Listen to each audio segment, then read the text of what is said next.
All right, so we'll move on to our next presentation. Our speakers are Sarah Stearns and Julie Mikulek. Sarah Stearns is a nurse practitioner and assistant professor in the Division of Hematology Cell Therapy Center. Sarah received her BSN at James Madison University, or MSN at the University of Virginia, and completed the University of Colorado Internal Medicine Fellowship in 2018.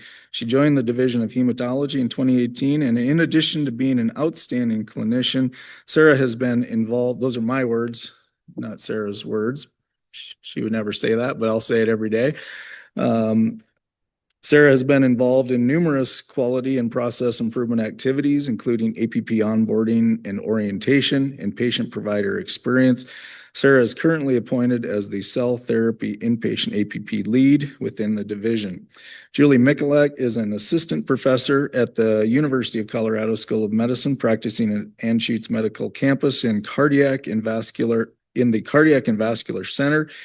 She completed her undergraduate degree from Trinity College of Nursing in 1994 and practiced in the cardiac ICU and cardiac cath lab prior to moving to Colorado in 1997. In 2004, she received her MSN from the University of Colorado. Julie has spent most of her career in the outpatient setting, focusing on comprehensive cardiac and vascular care. In 2021, she began specializing in cardio-oncology to support patients receiving cardiotoxic regimens for cancer therapy and also survivorship, and is certainly one of our most valued consultants in the care of our patient. So please welcome Sarah and Julie to the stage.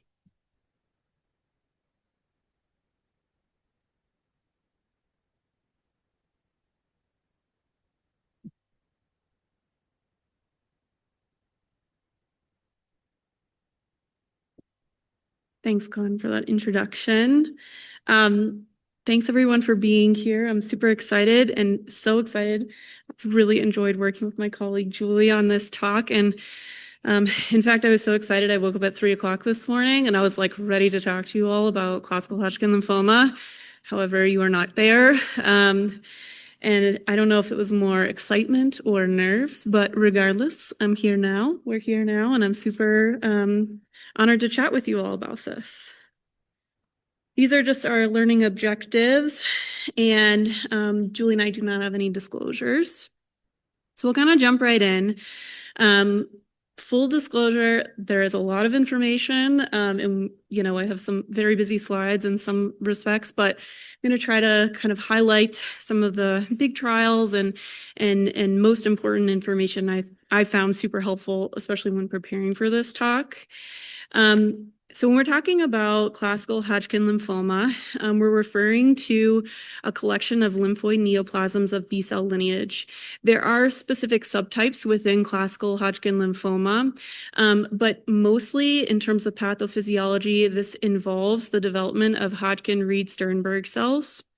And really important just to remember that the development of these Hodgkin-Reed-Sternberg cells is driven largely, in fact, by TNF, or tumor necrosis factor. TNF itself, separately on its own, influences a variety of immune responses, inflammation, cell survival, has a lot of impact on the proliferation, the differentiation of cells, as well as apoptosis. And then it's responsible for innate and adaptive immunity. It has both tumor suppressive and tumor promoting properties. And in particular, in classical Hodgkin lymphoma, Reed-Sternberg cells overexpress TNF, which is CD30 and 40, which will come into play when we talk about treatment options and regimens for these patients. And I had to give a nod to our beautiful hematopoietic stem cell pathway.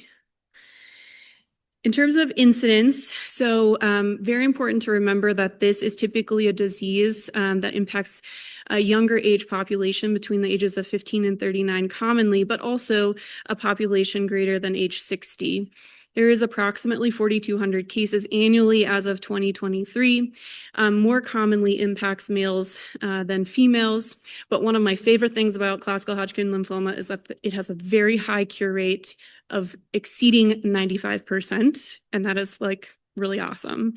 It does account for 10% of all lymphomas and 0.5% of all global diagnoses per year.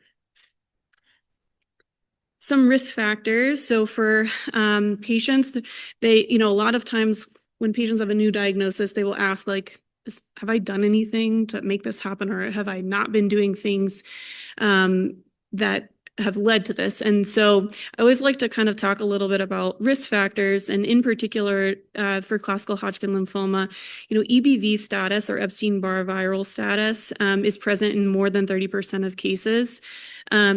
Epstein-Barr itself is involved in dysregulation and overactivation of key signaling pathways. It also impairs antigen presentation and reduces T cell recognition, allowing this to sort of evolve. Patients who have a baseline immune suppressed status, whether by a diagnosis of HIV or they are chronically immune suppressed due to being post-solid organ transplant, have also an increased risk of developing classical Hodgkin lymphoma. Those with underlying autoimmune conditions. And another interesting piece, people always ask about environmental factors, and it is important to note that while there's not like a clear causality or like a specific proven environmental impact, there is a lot of suspicion that there are probably some environmental factors that play into the development of this disease. And then people also ask a lot about, are there like a familial or genetic predisposition? And again, there's still an unclear, like documentable genetic predisposition, but the literature does mention that patients who have a direct family member with a diagnosis previously or present of classical Hodgkin lymphoma can be associated with a 1 to 8-fold increase in risk for developing the disease. Okay, for pathophys, there's a really great article here on the slide that kind of went into all the different factors that we suspect kind of play into the development of this illness. And so I'm like really kind of summarizing here, but if you're interested, these articles are really great. They go into a lot of detail about it. But basically, it's kind of the perfect storm. So in particular, as we mentioned, the presence of the Reed-Sternberg cells. These cells, when they are present, they express programmed cell death, PDL1, which is also important when we talk about treatment options. And then again, they express CD30/40 and sometimes CD15, which in all of these scenarios promotes proliferation and survival of the cells. There is also a sort of like perfect microenvironment for tumor cells to proliferate, and this is driven by cytokines and chemokines, which allows more cell growth, tumor cell growth, and then immune suppression, thus resulting in more of the development and proliferation of these cells. There's also dysregulation and overactivation of key signaling pathways.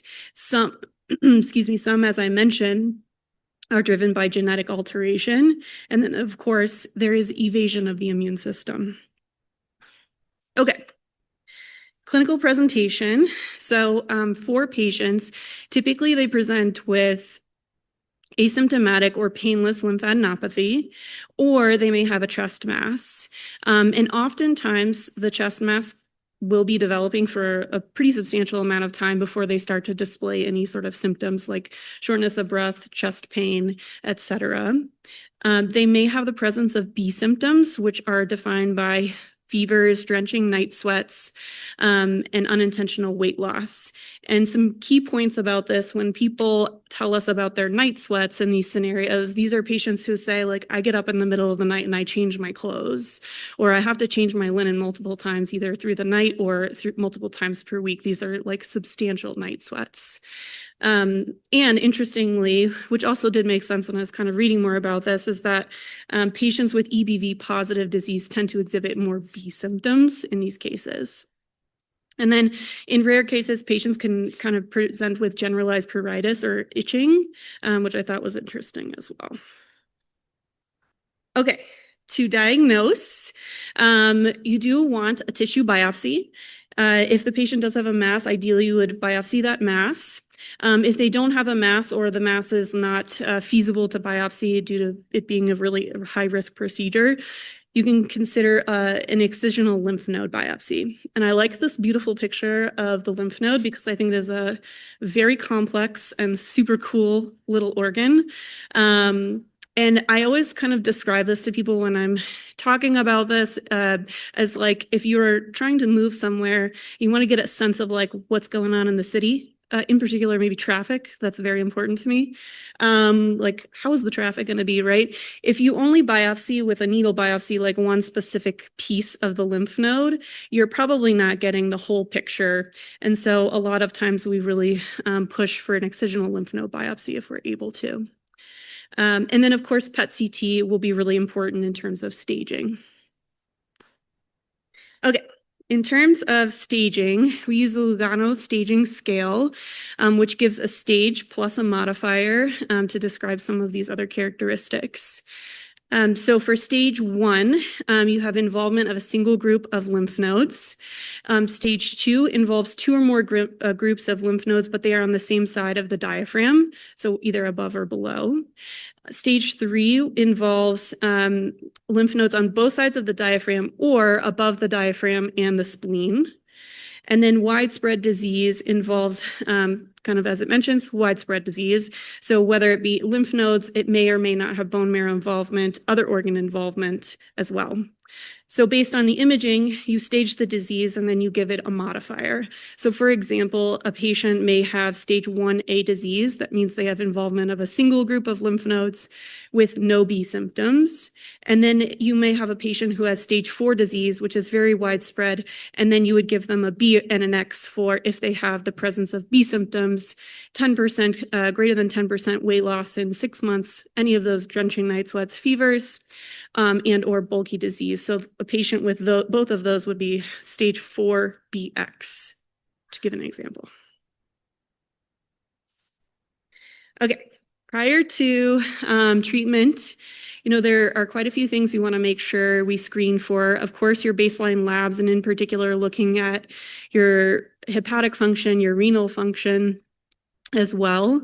And then certainly screening for hepatitis B, C, and HIV. If they are of childbearing age, pregnancy screening as well. And then Julie's going to talk to you all about the cardiac screening. TTE is recommended, in particular for patients who are going to receive bleomycin. Getting pulmonary function tests prior to the initiation of treatment is extremely important. And then, albeit incredibly rare, it is important to note that if a patient does express or kind of have signs like neurological signs, you would want to consider things like either an MRI of the brain or a lumbar puncture to rule out CNS involvement. However, it's incredibly rare to have CNS involvement of classical Hodgkin lymphoma. The PET-CT, as I mentioned, in order to properly stage. And then also super important, given the age demographic of this population, to consider and pursue fertility preservation if that's within the patient's wishes. And then just to kind of mention, it's not common to have to do a bone marrow biopsy, so it's not necessarily always required. In terms of treatment, I always like to think of like the categories, and then we're going to combine them and talk about them just as sort of like the guideline recommendations in terms of treatment plans. But there's sort of a handful of treatment categories in the toolbox, so to speak. So you have your PD-1 inhibitors. Those are your immune checkpoint inhibitors, like nivolumab and pembrolizumab, your anthracyclines with doxorubicin, your alkylating agents, dacarbazine, vinblastine, cyclophosphamide. And then you also have CD30 antibody drug conjugate. That's your brentuximab. And this one has really changed, I think, a lot of the landscape of treatment in classical Hodgkin lymphoma, but it specifically targets that express CD30 on the cells, which is super cool. And important to note, in the literature, the use of brentuximab in the pediatric population has really been shown to improve pediatric outcomes, but it is associated in the adult population with a lot more toxicity. So just kind of an interesting fact. There's also CD30 CAR T, which we won't get too much into. It's super cool option as well. And then our bispecific antibodies. So this AFM13, I actually couldn't find a name for it. So I just it's still, I think, called AFM13. But what this does is it actually binds the CD30 on the Reed-Sternberg cells and to CD16A on your other immune cells, brings the immune system to the cancer cells and basically forces them to, explode or be destroyed, basically. It's another cool option. Okay. So in terms of treatment, treatment involves, as I mentioned, with the Lugano staging, it's very important to stage properly so you have the correct recommendations in terms of treatment. So this is early stage disease, stages 1 and 2. Before you can talk about treatment options for patients, you really do have to define if they have favorable or unfavorable disease. And so full disclosure, there are multiple scales for defining or using the criteria to define unfavorable disease, and I just kind of picked one here. But in unfavorable disease, these patients may have large mediastinal lymphadenopathy, the presence of, involvement of greater than or equal to 4 lymph node sites. They may be greater than age 40 or equal to at diagnosis. With an ESR of greater than 50, and or they may have mixed cellularity histology of their disease. And so if you fall into that category, have any of those things, you fall into the technical unfavorable category. If you do not have any of those factors, then you are considered favorable. And so the approach to favorable disease is typically 2 cycles of ABVD plus radiation therapy, and I've listed here on the left. If you fall into the unfavorable category, you typically are recommended to have 4 cycles of ABVD plus radiation, or alternatively, you could do 2 cycles of ABVD and followed by 4 cycles of AVD. A few key points about this, just to note, is a lot of studies have sort of examined due to like toxicity, long-term risks, and things like that, how well these treatment regimens work if you were to say omit things like radiation, or if you need to, for toxicity effects, omit things like dacarbazine and or the bleomycin. And it's very important to note that when you do remove things like radiation, the dacarbazine or bleomycin, it does impact the overall efficacy of these treatment regimens. All right. Again, there's a lot of alphabet soup in this slide, so bear with me here. I was kind of like going through all the data and like wading through it, but I hope I can explain it like pretty clearly for people. So for patients who have stage 3 and 4 disease, the first thing you want to know is what their IPS score is here. For each one of these criteria on the left, they then get a point, and then you can refer to their IPS score, which tells you about their 5-year overall survival rate and progression-free survival. So you would refer to that. And so before I kind of tell you all the different treatment regimens, I do want to talk about 3 key studies in this field, because I think it was how I best understood kind of like all the landscape of what the options are here. So there's the Echelon-1 trial, which looked at specifically ABVD, as we talked about on the prior slide, versus brentuximab AVD.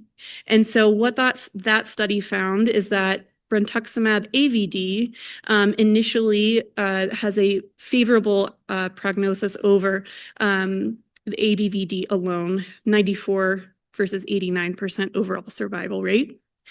Following that, there was the SWOG S1826 study, which looked at brentuximab AVD versus nivolumab AVD. And this was a large multicenter randomized controlled trial that really resulted in, the favorable was the nivolumab AVD, which is an immune checkpoint inhibitor. And what's important to note is that there was not like an increased side effect profile with a nivolumab, which was really awesome, but that there was an increased toxicity risk, more association with discontinuation of treatment with the brentuximab AVD treatment arm. And then lastly, the HD21 trial, which again, there's a lot of alphabet here, so bear with me. This one examined this BRECAD or BRECAD versus a traditional Hodgkin lymphoma regimen called BCOP, BEACOPP, which is bleomycin, etoposide, doxorubicin, cyclophosphamide, vincristine, procarbazine, and prednisone. it's a lot to say, and it is a lot as a treatment regimen. And so what it looked at really is comparing those two, and overall was favored to use BRCAD in patients because it results in less toxic effects and less long-term toxic effects for patients. And so after reviewing kind of all those studies, I kind of tried to summarize here. So first line recommendation, if you're able, nivolumab plus AVD would be recommended. This is contraindicated with the immune checkpoint inhibitors in patients who have things like autoimmune diseases, rheumatoid arthritis, IBD. And then if the patient is age greater or less than or equal to 60, you may use BRCAD in that population, or you can use the brentuximab AVD. And then if the patient has, is in a frail status, or, you feel like it's very high risk to give them pretty intensive treatment, you could also think about, if they're also age greater than or equal to 60, you could do sequential cycles of brentuximab followed by AVD followed by brentuximab. Thanks for bearing with me with all that. Okay. And as I mentioned kind of at the beginning, one of my favorite things about Hodgkin lymphoma is that it has a really high cure rate. Unfortunately, there are patients who do fall into the relapse refractory category after those first line therapies we kind of mentioned. And so the discussion here is kind of, what do we do then?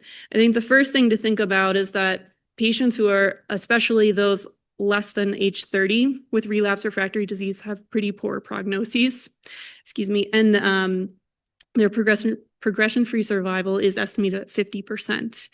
General principles in relapse refractory disease is high dose or salvage chemotherapy, followed by first-line auto stem cell transplant. And so there was a really key study that examined auto stem cell transplant in the relapse refractory population, and that was called the ECLIPSE trial. This is a retrospective cohort study. It was pretty big, 500 patients, and basically what it found was the overall survival in giving an auto stem cell transplant in relapse refractory population is 10 years approximately, with a 2 and 5 year overall survival rate of 89 and 76% respectively.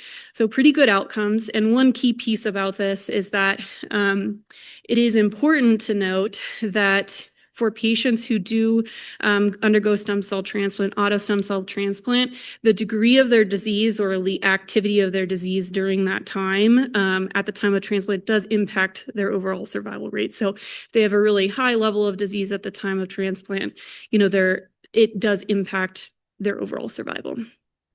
If, unfortunately, the patient goes through an auto stem cell transplant without success, or they have relapse refractory disease, the next kind of onward to the right here, options remain an allogeneic stem cell transplant. You may also use things like CAR T. There are still some challenges in this area for CAR T cell therapy. However, it does have overall response rates of 62 to 73%, and complete response rates of 59%. And then, of course, brentuximab, as I mentioned, you can do targeted therapies if you have not used that already. And certainly, if the patient has not undergone any radiation therapy, you would consider giving them radiation if you had not previously. Okay. So in terms of long-term treatment risks, I just want to kind of highlight a few things because, it's a very typically young population, but also these are pretty hefty treatments. And so we do always think about, long-term risks.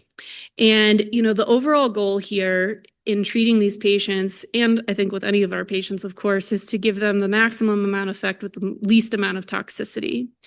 And so a few kind of areas that I just want to highlight in terms of long-term treatment risk, I think you could have probably a whole talk for each of these categories, honestly.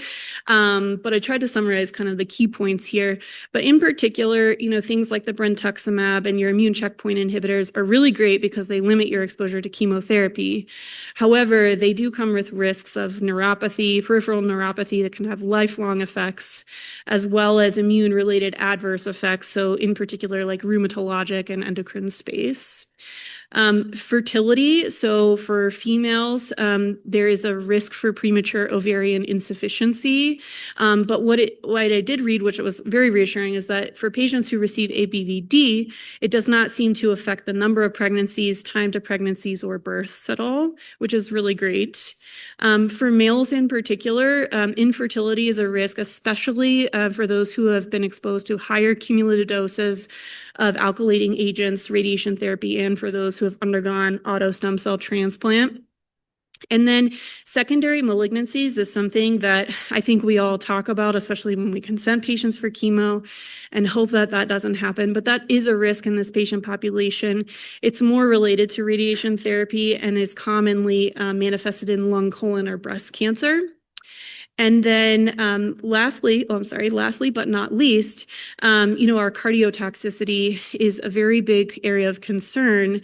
It accounts for the greatest proportion of non-malignant deaths in this patient population, can be up to 46%. And so I'm super excited for Julie to tell us all about it. Thanks.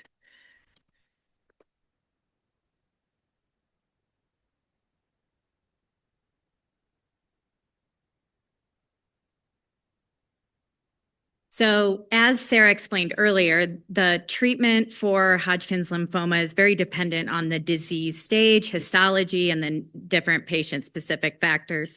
The biggest things in cardiology that we worry about are the anthracyclines, the immune checkpoint inhibitors, and radiation therapy, as far as because they can have acute and long-term effects. Alkylating agents can have cardiac effects. They're more acute. They're not necessarily as long-term. And they're typically seen in much higher doses, especially when you're giving them in your stem cell transplant conditioning patients. The chronic cardiac dysfunction is significantly lower in the alkylating agents than with radiation therapy and the anthracyclines.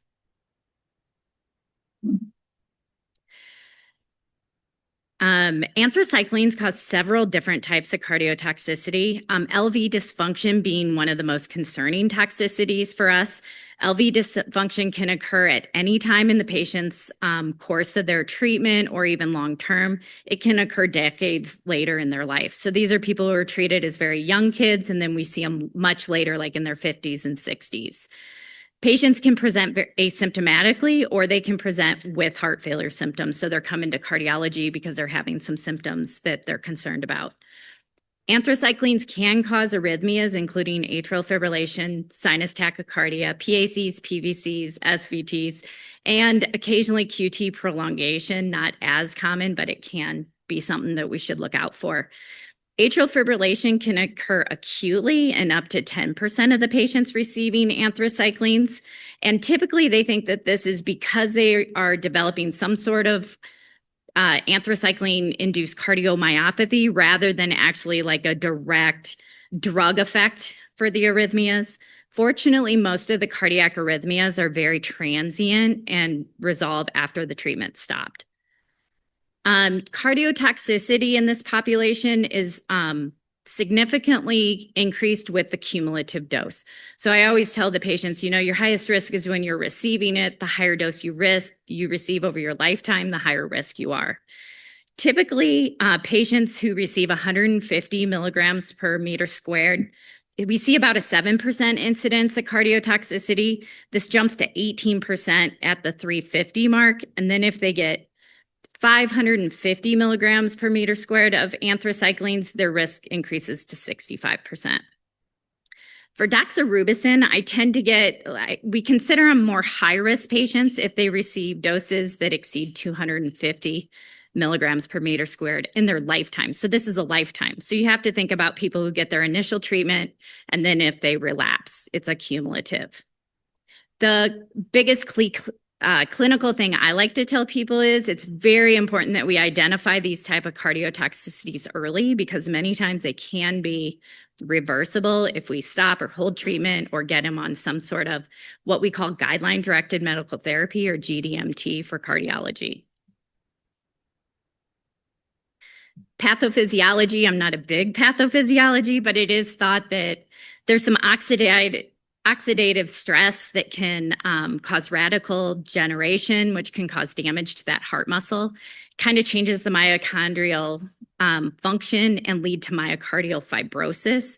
The myocardial fibrosis is what leads to your irreversible cell death, which then leads to LV dysfunction. As I mentioned on the previous slide, we really do look at our dose. It's very dose dependent. Like I said, 250 milligrams per meter squared for doxorubicin is where we really start to get concerned about long-term complications. If for epirubicin, which I don't see a whole lot, I don't see us use that drug. I don't think we use it in Hodgkin's much, but that dose is up to 600. So there are different doses for different drugs. Doxorubicin is the most common drug you're going to see in all of those alphabet soup that Sarah told you about. People with pre-existing cardiovascular risk factors are at higher risk of developing your anthracycline cardiotoxicities. So this would be any of your people at older age, any pre-existing cardiovascular disease like coronary artery disease, valve disease, people with hypertension, diabetes, obesity, smoking, inactivity, all those cardiac things that we worry about, those put you at higher risk. People who get combined therapy, so if they get the higher risk of the anthracyclines in addition to chest radiation, where the heart's in the field of the radiation therapy, they're at higher risk as well. Kind of looking at greater than 30 gray is kind of where we start to consider that higher dose mediastinal radiation. The Yep, perfect. The ACC, or what I'm referring to when I say the ACC, is the American College of Cardiology, because I think there's a cancer committee also called the ACC, but I'm talking about the College of Cardiology. Recommend that all patients receiving cardiotoxic treatments do get a comprehensive like history and physical and exam, as well as looking for those modifiable risk factors. We can't do anything about their age, or if they already have pre-existing stroke or heart attack or coronary disease, but we can look at those things like high blood pressure, high cholesterol, prediabetes, diabetes, and treat those to put them in a lower risk category of having future complications. As far as the monitoring protocol, when we're anticipating giving them some of these drugs, we always do a baseline echocardiogram. Echocardiogram is like an ultrasound. So I always tell people it's kind of like when you have a baby and they look at the baby's arms and legs. We're doing that with the heart. So we're looking at the structure of the heart. We're looking at the chambers. We're looking at the valves. We're looking at the walls to kind of see how well it's functioning. We always do that at baseline. And then depending on the patient and their pre-existing cardiac risk factors, we'll sometimes recommend that they get it after 4 cycles. Not everybody gets it after 4 cycles. That'd be your higher risk population. For high risk patients, sometimes I did see in the literature that some institutions monitor what are called troponins to try and identify any raise in troponins that could identify any sort of left ventricular strain. We don't do those here as far as I know. Once a patient receives that 250 milligram per meter squared, we do recommend repeat echocardiogram after every cycle. After treatment, so once somebody's completed their treatment, we always recommend that they have another echocardiogram within the first year. We usually say somewhere between 6 and 12 months. It's not like a hard stop. It has to be at 6 months. If it's at 5 months, that's fine. Just sometime within the first year so we can kind of see what your baseline is after treatment. While most cardiac LV toxicity does occur within the first year, like I said before, it can happen anytime in their lifetime. It can happen acutely, during treatment, and even decades later in their life. Hodgkin lymphoma survivors are actually at 4.5 times increased risk of heart failure throughout long term.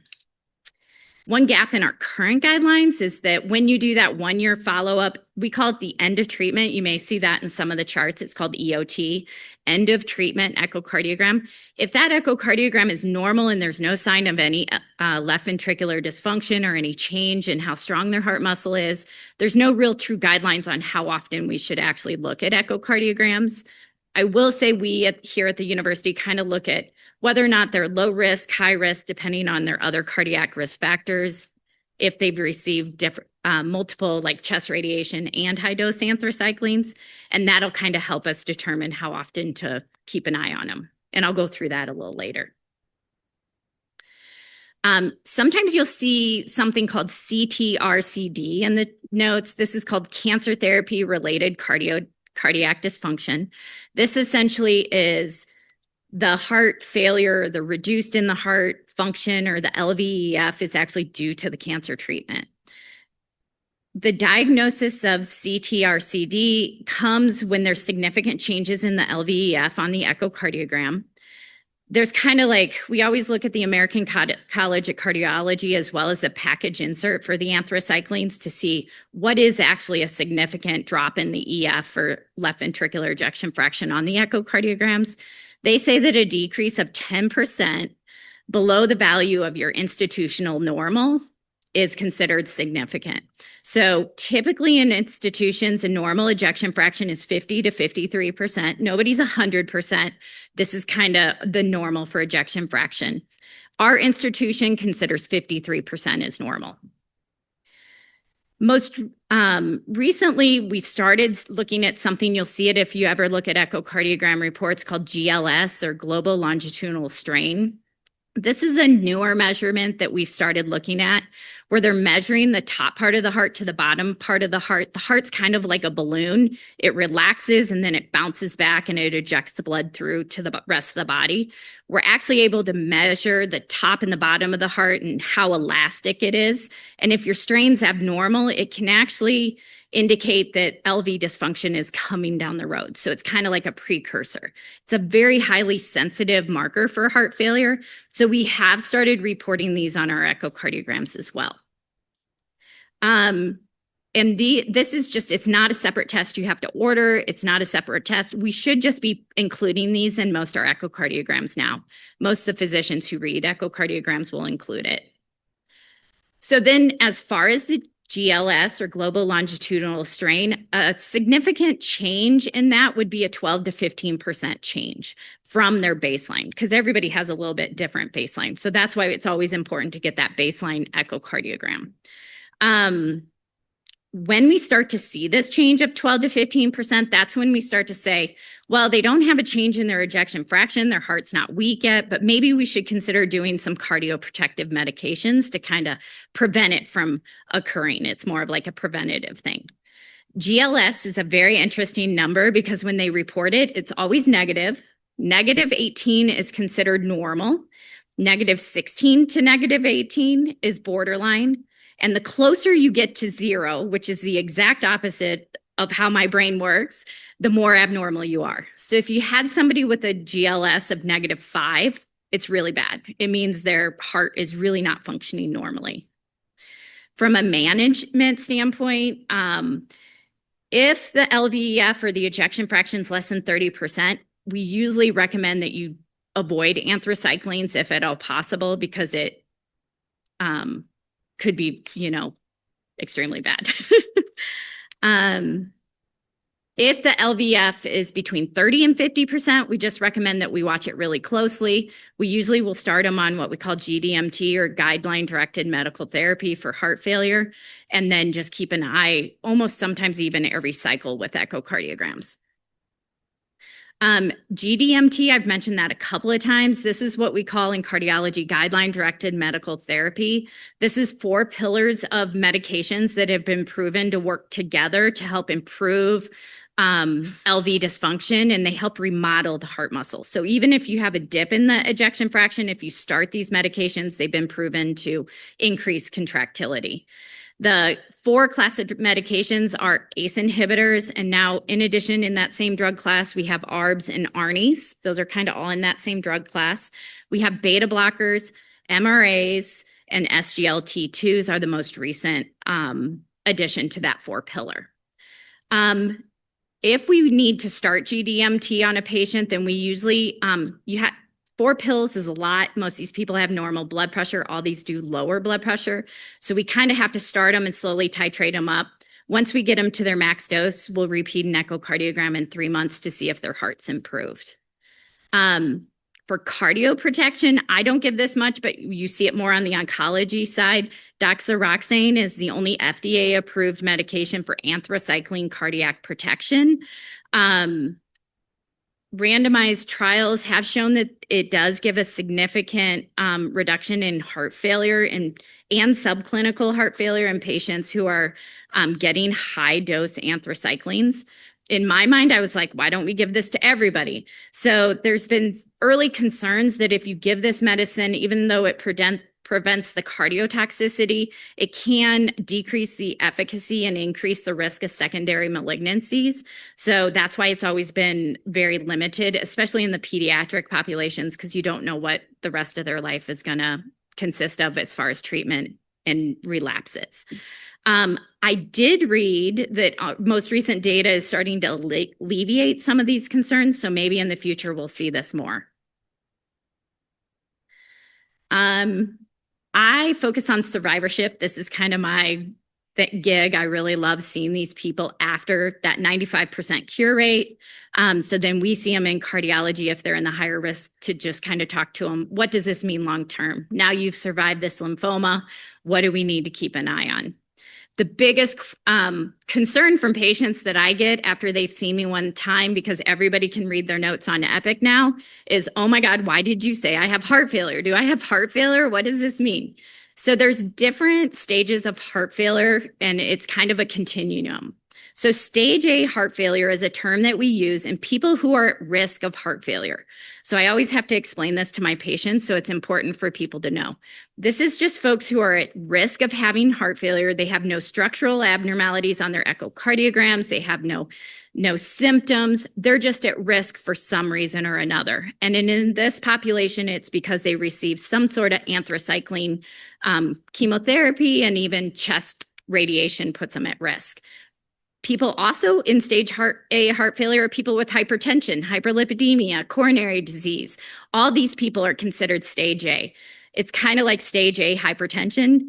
You have the possibility that it's going to come, but you don't actually have it yet. Stage B is your people who, when we do these echocardiograms, you see maybe some strain on that GLS being abnormal, or there are ejection fractions on the lower side, like 49 to 50% or 50 to 51%, but they don't have any symptoms. They're asymptomatic. They don't even know there's anything wrong. Stage C is usually your people who have those structural abnormalities, but then now they also have symptoms. Stage D is your more advanced heart failure. They have symptoms, and they usually have significant LV dysfunction. As I said before, it's very dose dependent. As far as with your doxorubicin or your anthracycline, so the higher dose you get, the higher risk you are. For surveillance, as far as like long-term, we recommend, of course, we see them usually if they're high-risk survivors, meaning they got really high dose anthracycline, so greater than 250, or if they're in that moderate risk category, 100 to 250, and they had chest radiation, that would put them in a high risk if they've had kind of the combination of the moderate dose and the chest radiation.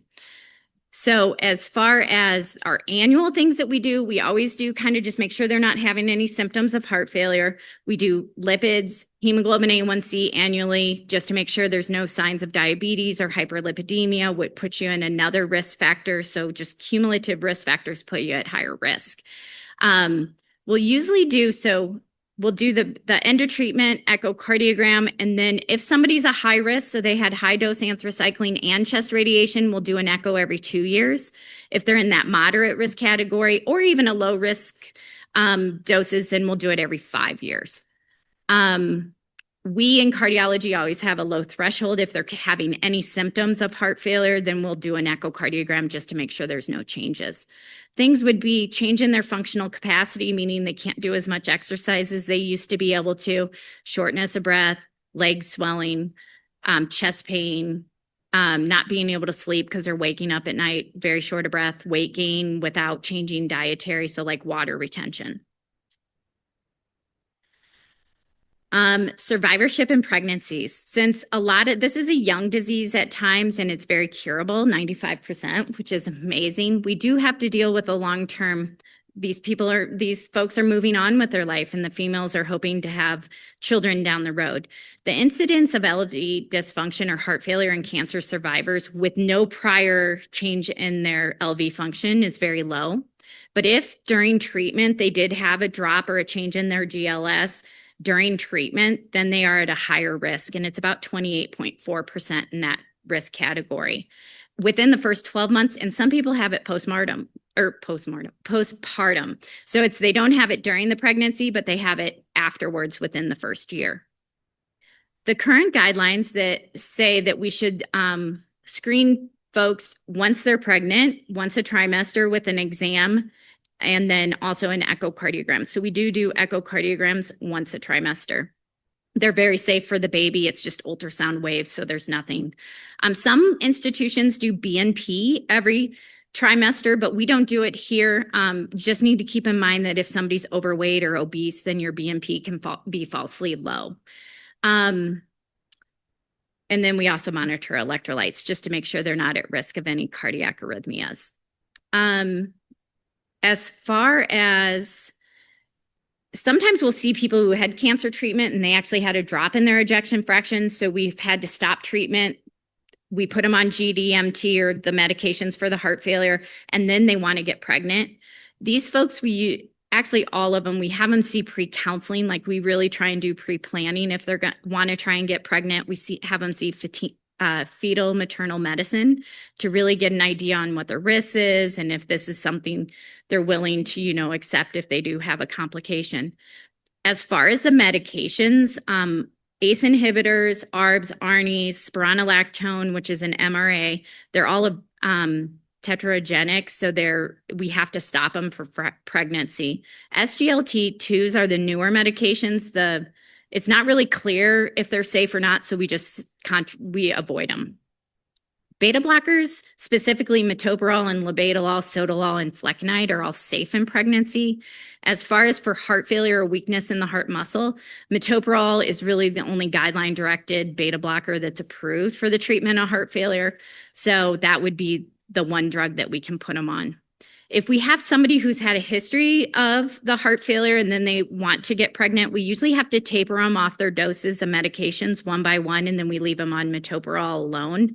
And then we repeat an echocardiogram in 3 months after we have them off the medicines to make sure they don't have a major decline in their EF before they get pregnant.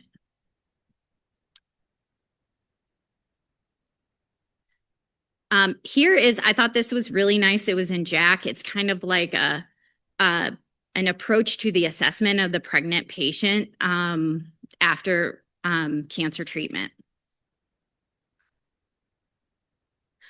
Next thing is the checkpoint inhibitors, Nivo and Pembro, are generally well tolerated with lower incidence of severe adverse effects, cardiac effects compared to your anthracyclines. I know immune checkpoint inhibitors or ICIs are related to a lot of other type of toxicities, especially like dermatologic, GI, but cardiotoxicity typically is rather low. However, when you do become cardiotoxic with it, as far as Takotsubo cardiomyopathy, myocarditis, arrhythmias, it's usually way more severe and fatality is very high. It's around 20 to 50%. However, the risk of developing a myocarditis from an immune checkpoint inhibitor is only 0.3 to 1.3%. So it's pretty low, but when it happens, it's not a good thing. Myocarditis is typically the biggest thing we look for with immune checkpoint inhibitors. It usually presents early in treatment, but it can present at any time during treatment, but it's usually earlier. Patients who have other symptoms like myositis, they're at a very high risk of having myocarditis. So if I ever see a patient and they're like, oh, I got this terrible myositis from my immune checkpoint inhibitor, I really always kind of focus really on, do they have any symptoms of myocarditis? Risk factors for myocarditis are female gender, age greater than 75. If they get combination ICI therapy, they're at higher risk. Any pre-existing cardiac risk factors, obesity, diabetes, coronary artery disease, anything like that. As far as assessment or monitoring, we always do a baseline assessment with an EKG and a troponin. We do a baseline EKG in patients that have one or more other cardiac risk factors. If they're going to be getting combined treatment, or if they've had a history of other cardiotoxic exposure, or if they're going to get other like anthracyclines with it in combination therapy. Surveillance, we just kind of watch echocardiograms and troponins and BNPs, and if the biomarkers start to raise or if they start to have symptoms, then a cardiac MRI is done for confirmation. Gold standard for actually diagnosing myocarditis is an endomyocardial biopsy, which we really rarely do, mainly because it's very invasive. There's a lot of complications, and we can usually confirm it with MRI.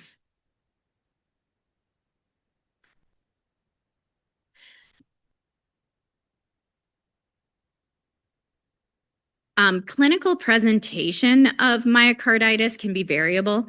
Patients can present with all kinds of different symptoms: fatigue, shortness of breath, orthopnea, chest pain, palpitations. They can have systemic symptoms like lightheadedness, syncope, lower extremity edema, muscle aches, myositis, change in metal status, which is usually in addition to other symptoms, which is a symptom of everything else, right? They're getting chemo. They all have these symptoms. So it's kind of like, how do you know what is what? That is why we watch the biomarkers with the troponin and the BNPs. And if we start to see them raise, then we start to get more concerned about myocarditis. As I said before, patients who have myositis have 25% of those patients actually end up developing myocarditis down the road, and they have much worse outcomes. Because these symptoms mimic other things, and then also with an elevated BNP and an elevated troponin, you also think of heart attack.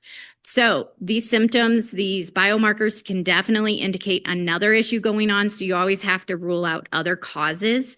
And ischemia is the biggest thing that we often forget about. So if somebody has chest pain, elevated troponin, they could be having a heart attack and not myositis or myocarditis. So it's really important to do some sort of an ischemic evaluation to make sure you're not missing something. Early identification of ICI myocarditis is very important. Missing the diagnosis can delay the initiation of corticosteroid therapy and lead to major long-term cardiovascular events, acute and long-term. Current guidelines from the American College of Cardiology say that we should do the baseline EKG, troponin, and BNP, and then trend them throughout treatment.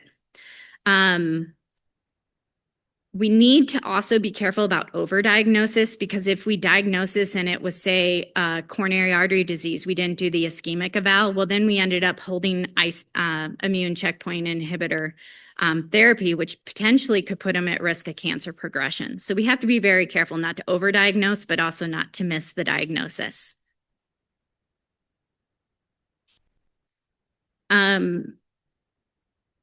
The American College of Cardiology says that if we suspect and then we eventually confirm the myocarditis, we should discontinue therapy and then start high-dose corticosteroids as your first line of immunosuppressive treatment. They have kind of like a grading system for treatment. So it's 1 through 4. Grade 1 is your people who have like mildly abnormal biomarkers like elevated troponin or BNP, but it's just kind of elevated and there are no symptoms. They'll usually stop ICI treatment and then monitor those closely. And then if they kind of normalize or come back down, they can restart the immune checkpoint inhibitors. Grade 2 to 3 is where your tests are definitely abnormal, and they have some symptoms as well, some mild to moderate symptoms. Usually they'll stop the immune checkpoint inhibitor, start them on oral corticosteroids. In the higher grade, the people who have they're very sick, they have a lot of symptoms, their biomarkers are super high, their troponins are super high, they are very hemodynamically unstable. These people sometimes will start immunosuppressive therapy, and in some patients we use abatacept, which is currently in 2 different trials, the ACLIS and the Atrium. But this is usually only given in severe or refractory cases of ICI myocarditis. Typically, if we have to stop immune checkpoint inhibitors and put them on immunosuppression, it starts with IV, then you transition them to oral corticosteroids. You have them on it for about 4 to 6 weeks, and then once their troponin normalizes and their symptoms resolve, then you can start to taper them off. But you don't taper them off until everything kind of goes away or settles down. This is just a nice little American College of Cardiology on ICI myocarditis and kind of the treatment, and it explains those grades as well. Alkylating agents aren't standard components or first line for Hodgkin's lymphoma, is my understanding, but they're used a lot at higher doses in salvage protocols and stem cell transplant conditioning. I'm talking about more the higher doses, because really the lower doses, there aren't many cardiac toxicities, but if given in higher doses, that's when we start to worry about an effect on the cardiac system. Usually when I talk about the higher doses, it's the cyclophosphamide. It's associated with pretty much more acute toxicities. I think I said earlier, it's not really long-term, it's more acute. It can include myocarditis, heart failure, arrhythmias, and pericarditis are kind of the things that you can see. Like I said, it's usually with your high dose regimes in the conditioning, like 1.5 grams per meter squared. And it usually starts within 1 to 10 days of administration or post after you've given it. Pre-existing factors could be if they've had prior anthracyclines, if they're older, if they have had mediastinal radiation or pre-existing coronary disease. Those people are usually at higher risk. One important key point is that early detection of this, if you stop the med, it's very reversible. Mediastinal radiation. People who have high-dose mediastinal radiation where the heart's in the field of radiation, which is most of your lymphoma patients, are at higher risk of cardiac complications, especially coronary atherosclerosis or coronary artery disease. They can get subclavian stenosis. Valvular disease is also a major concern, like stenosis. It causes thickening of the heart valves. They can develop conduction abnormalities. Cardiomyopathy, those patients are usually the people who receive the anthracyclines as well. It can be acute during treatment, but most of the time we see this chronically. This happens decades later after they've received it. Kind of the high risk threshold for mediastinal radiation is greater than 30 gray, and especially if the heart's in the field. Mortality impact, 3.5-fold % increased cardiac mortality risk when they have the combination of anthracycline and chest radiation.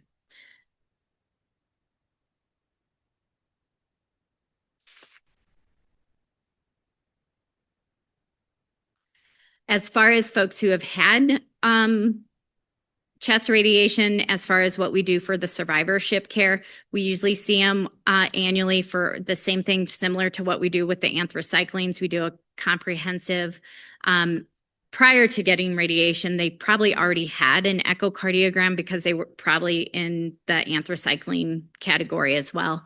Then we see them annually after treatment's completed, really focus on any cardiac symptoms, especially any sort of like heart failure symptoms or valve disease symptoms. So like symptoms of shortness of breath, syncope, those are very common with your aortic stenosis, mitral stenosis. We watch lipid panel, A1C, just to kind of catch those modifiable risk factors as early as we can so we can treat them. If somebody's had standard, just chest radiation, low risk, lower risk of anthracycline, then we do a screening echo at 10 years post-radiation therapy. If it's normal, then they recommend that you consider doing it every 5 years. In the high risk asymptomatic people, so that means they had the 30 grays of chest radiation and a lifetime exposure to anthracyclines greater than 250, we'll do an echocardiogram 5 years post-radiation. And sometimes we'll consider stress testing 5 to 10 years out. We don't do this in every patient, but if they're a really high risk or if on their chest CTs, we see a lot of sometimes when you get chest CTs for other cancer screening, you'll see under the cardiac part, it'll say heavy coronary artery calcifications. So this doesn't mean there's blockage inside of the arteries of the heart, but there's some calcification around the arteries. So we kind of consider these people more in the high risk as well. So we might consider doing stress testing if they have any change in their functional capacity or chest pain or any symptoms. I don't see a whole lot of the stem cell and the CAR T therapy, but there are some cardiac effects that you do concerned. It's mainly surrounded around the drugs that they're given during these procedures. Especially in transplant, they'll give high dose alkylating agents. And I think I had told you the higher dose they get, the higher risk of acute cardiac toxicities. Arrhythmias are the biggest thing. We see a lot of atrial fibrillation in these folks. I think it can be up to 10% of the folks. Long term, there's a lot of inflammatory after CAR T and stem cell transplant. So with inflammation comes coronary artery disease, comes valve disease, comes myocardial fibrosis. So your risk of heart failure is there as well. Also, when in patients who get the allogenic stem cell transplant, they, with the GVHD, there's a lot of inflammation, and this can put you at risk of other cardiometabolic risk factors for heart disease. So like your hypertension, hyperlipidemia, diabetes, those other things that put you at risk of those long-term cardiac effects. With CAR T therapy, the biggest time that we see cardiac effects are usually like during treatment, and it's usually related to the CRS, the cytokine release syndrome. So I don't see those in the outpatient as much as you guys see them in the inpatient when they're actually getting the treatment. And that's it.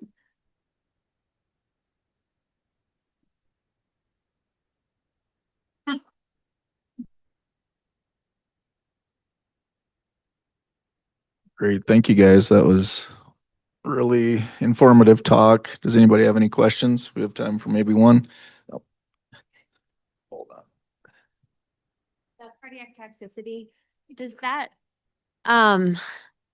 carry across for like breast cancer patients when they're on that as well? Or is there similar Exactly. recommendation? No, Okay. any cancer that's treated with any sort of anthracycline, Okay. pretty much this is the exact same talk I would give on those patients. And With breast cancer patients, they also typically, some of them receive HER2, and that is highly cardiotoxic, kind of very similar to the anthracyclines. Same pathophysiology, same monitoring. and then the PD-L1 monitoring for Myocarditis. yeah.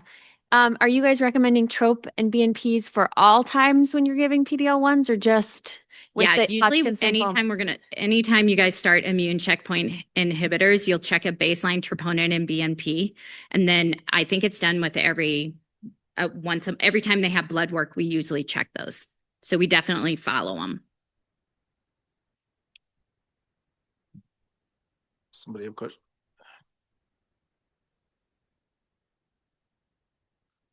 How big a concern is continuity of care when the follow-up is something like 5 to 10 years out for a lot of these patients? Yeah, you do. So a lot of times, actually, you would be very surprised in how well people are following up. So I just feel like my cancer survivors across the board, whether it's breast cancer, Hodgkin's lymphoma, they're very in tune to their health, and I don't really have much of a problem with people following up. It's probably more in the younger population of the folks, in their 18, 19, 20 range. But then at some point they become childbearing. So then once they see maternal fetal medicine, they see their primary care, they're like, oh, you should probably see cardiology too. We do get some people who just don't follow up, but usually that means they're doing okay. But then we'll see them in their 50s and 60s if they start to have other problems.